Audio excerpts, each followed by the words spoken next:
মোড়লগঞ্জের লক্ষ্মীখালি হিন্দু মতুয়া সম্প্রদায়ের অন্যতম তীর্থস্থান এটি।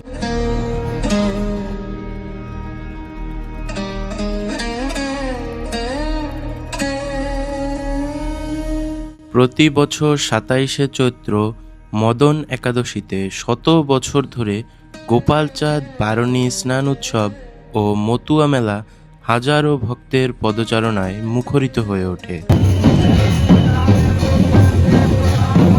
মতুয়ার অবতার হরিচাঁদ ও গুরুচাঁদ ঠাকুরের সান্নিধ্য লাভের আশায় ডঙ্কা বাজিয়ে মাতন চলে রাত দিনভর। জাগতিক সমস্যার সমাধান ও পরলৌকিক সুখের আশায় এখানে ছুটে আসেন মতুয়ারা। এখানে রয়েছে ৩টি মন্দির। হাজার হাজার ভক্তের ভিড় জমে এই মন্দির ৩টির সামনে।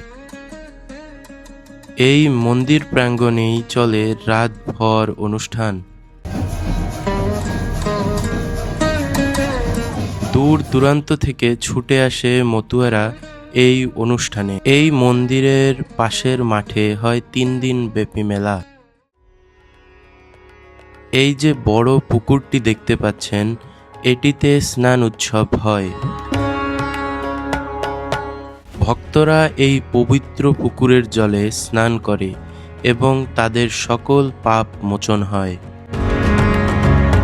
বাংলা ১৩২৮ সাল থেকে এই একই দিনেই এখানে মতুয়া সম্মেলন অনুষ্ঠিত হয়ে থাকে। হাজারো ভক্তবৃন্দ ভিড় জমায় শুধুমাত্র হরিচাঁদ গুরুচাঁদ ঠাকুরের সান্নিধ্য লাভের আশায়। আজকের ভিডিওটি এই পর্যন্তই। ভিডিওটি ভালো লাগলে শেয়ার ও ফলো দিয়ে আমার পাশে থাকবেন। ধন্যবাদ।